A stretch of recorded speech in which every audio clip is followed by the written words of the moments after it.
नमस्कार, मैं अंजलि मिश्रा। स्वागत है आप सभी का द न्यूज में। आपको बता दें कि आईटीएटी केस से कांग्रेस को एक बड़ा झटका लगा है। आयकर विभाग की कार्रवाई पर रोक लगाने की मांग वाली याचिका को खारिज कर दिया गया है, जहां पर कांग्रेस ने मांग की थी कि आयकर विभाग जिस तरीके से काम कर रही है, जिस तरीके से अकाउंट फ्रीज कर रही है, उस पर रोक लगे, जिसके बाद उन्हें बड़ा झटका लगा है। तो आपको बता दें कि आईटीएटी ने कांग्रेस पार्टी की उस याचिका को खारिज कर दिया जिसमें आयकर विभाग की ओर से की गई टैक्स वसूली की कार्रवाई पर रोक लगाने और पार्टी के बैंक खातों पर लगी रोक को हटाने की मांग की गई थी।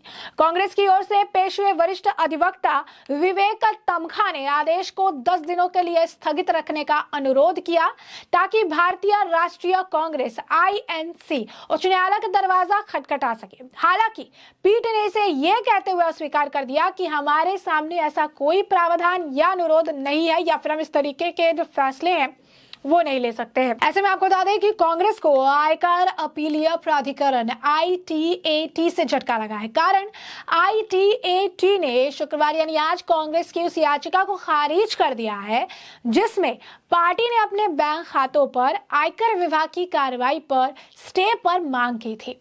दरअसल आयकर विभाग ने कांग्रेस और यूथ कांग्रेस से जुड़े 4 बैंक अकाउंट को फ्रीज कर दिया था। आयकर विभाग ने 210 करोड़ की रिकवरी मांगी है, यानी कांग्रेस को यह रकम पेनल्टी के तौर पर आयकर विभाग को देनी होगी। इसके खिलाफ पार्टी ने आयकर अपीलीय प्राधिकरण में अपील की थी, लेकिन इस अपील को खारिज कर दिया गया है।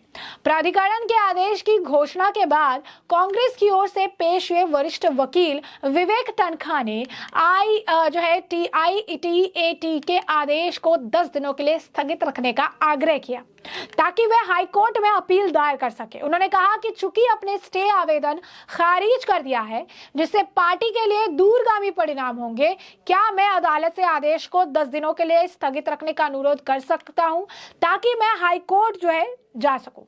हालांकि अपीलीय न्यायाधीकरण ने यह कहते हुए याचिका पर विचार करने से इनकार कर दिया कि उन्हें इस तरह के आदेश पारित करने का अधिकार नहीं है। अब आपको जानकर हैरानी होगी कि आखिर ये जो अकाउंट फ्रीज जिसे लेकर कांग्रेस लगातार डिंडोरा पीट रही है या जा रही है, चीजें कह रही है, आखिर किस वजह से इनका अकाउंट फ्रीज हुआ है या फिर इसके पीछे का कारण क्या है। ये पूरा मामला 2018 से 19 के इनकम टैक्स रिटर्न से जुड़ा है। आयकर विभाग ने कांग्रेस से पेनल्टी के तौर पर 210 करोड़ की रिकवरी मांगी है। माकन के मुताबिक इस एक्शन के 2 कारण हैं।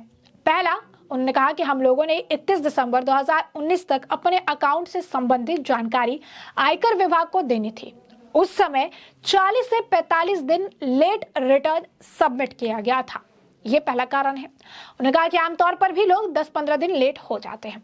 दूसरा कारण उन्होंने बताया, माकन ने यानी अजय माकन ने, कि 2018 से 19 चुनावी वर्ष था। उस चुनावी वर्ष में कांग्रेस से 199 करोड़ रुपए खर्च हुए थे। उनमें से 14,40,000 रुपए कांग्रेस के सांसद और विधायकों ने अपने वेतन का हिस्सा जमा करवाया था। यह पैसा कैश में जमा किया गया था।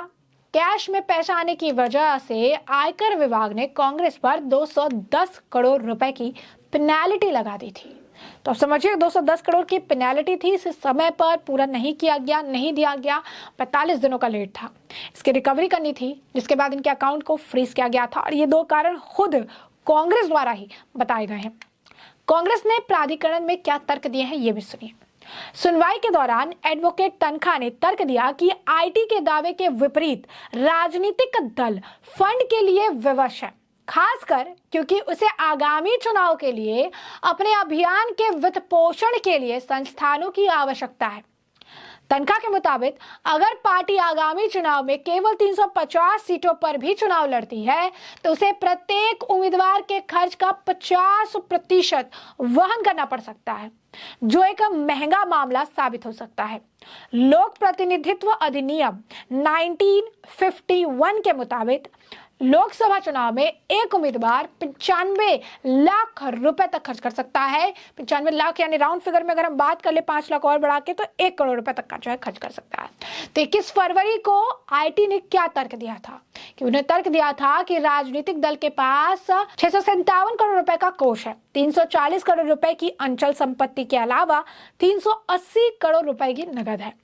आगे तर्क दिया गया कि इसमें आगामी चुनाव में कांग्रेस की गतिविधियों पर कोई असर नहीं पड़ेगा और इसीलिए मांग पर रोक लगाने की जरूरत नहीं है। अब अजय माकन जो है कांग्रेस, उन्होंने इस मामले को लेकर क्या आरोप लगाए थे, ये बहुत जरूरी हो जाता है क्योंकि कांग्रेस जो है इस मामले को लेकर लगातार जो है आरोप प्रत्यारोप का दौर देखने के लिए मिला है।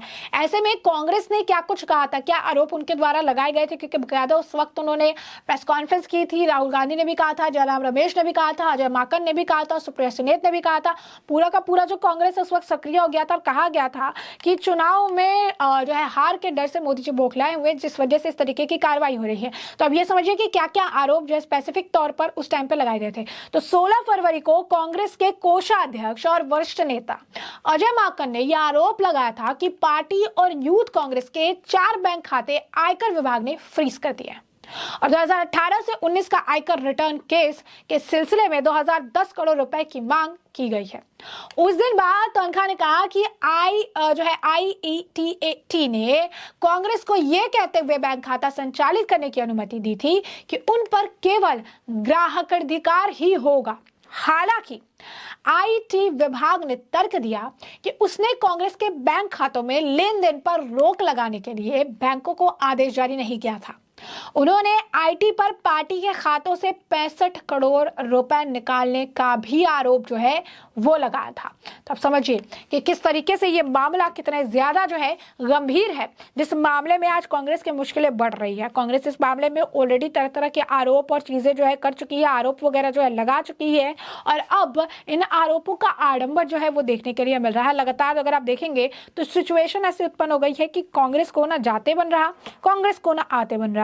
कांग्रेस लगातार अगर आप देखेंगे तो ऐसे सिचुएशन में फंस चुकी है जहां पर उन्हें सिर्फ और सिर्फ झटके लग रहे हैं और उनकी गलतियां वो खुद कह रही हैं कि कांग्रेस की जो है गलतियां रही हैं, वर्तमान में भी गलतियां हैं और पास्ट में भी गलतियां रही, जिसकी वजह से उन्हें परेशानी हो रही है। तो ITAT जो है उसने बैंक अकाउंट मामले में कांग्रेस को बड़ा झटका दे दिया है। फ्रीज हुए थे अकाउंट, 2 कारण खुद कांग्रेस द्वारा बताए गए थे। आयकर विभाग की कार्रवाई पर स्टे की याचिका जो है उनकी खारिज कर दी गई है।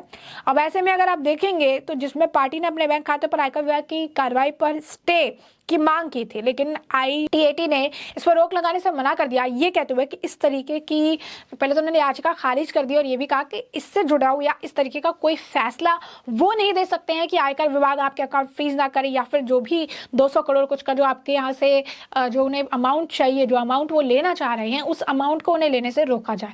और इसीलिए क्योंकि कांग्रेस ने 10 दिन का समय मांगा था, उन्होंने कहा था अगर 10 दिन के लिए स्टे लगा दिया जाता है तो फिर वो बड़ी कोर्ट का जो है, हाई कोर्ट या फिर बाकी कोर्ट का जो है दरवाजा खटखटाएंगे और इस मामले में राहत की मांग करेंगे। लेकिन यहाँ पर साफ तौर पर ITAT ने इस सब मामले को ही खारिज कर दिया, ये कहते हुए कि इस मामले में किसी तरीके का कोई ऐसा आदेश जो है वो नहीं दे सकता है, इसमें आदेश देना उनके लिए पॉसिबल नहीं है और ये कांग्रेस के लिए बड़े झटके के तौर पर देखा जा रहा है क्योंकि ये 210 करोड़ की रिकवरी की बात कही गई थी। अगर अब स्टे नहीं लगा है, इस वक्त चुनावी माहौल है, स्टे नहीं लगा है, तो ऐसे में कांग्रेस को भारी भरकम अगर आप देखेंगे तो पैसे का नुकसान होता हुआ नजर आ रहा है। तो ऐसे में कांग्रेस की मुश्किलें लगातार लोकसभा चुनाव से पहले बढ़ती हुई नजर आ रही है, एक बड़ा झटका उन्हें लगा है। अब यह देखना होगा कि इस मामले पर किस तरीके के रिएक्शंस जो आते हैं, जिससे कि हम आपको रखेंगे अपडेटेड। फिलहाल के लिए हमने आपको ये जो पूरा मामला है ये बड़े विस्तार से बताया है कि यह पूरा मामला क्या है, किस तरीके से कांग्रेस को बड़ा झटका लगा है और ITAT ने सबसे पुरानी राजनीतिक पार्टी कांग्रेस को बड़ा झटका देते हुए किसी भी तरीके से आयकर विभाग की कार्रवाई पर स्टे लगाने से मना कर दिया है। और अब इस पूरे मामले पर आपकी भी जो राय हो हमें कमेंट सेक्शन में कमेंट करके जरूर से जरूर साझा करिएगा। धन्यवाद।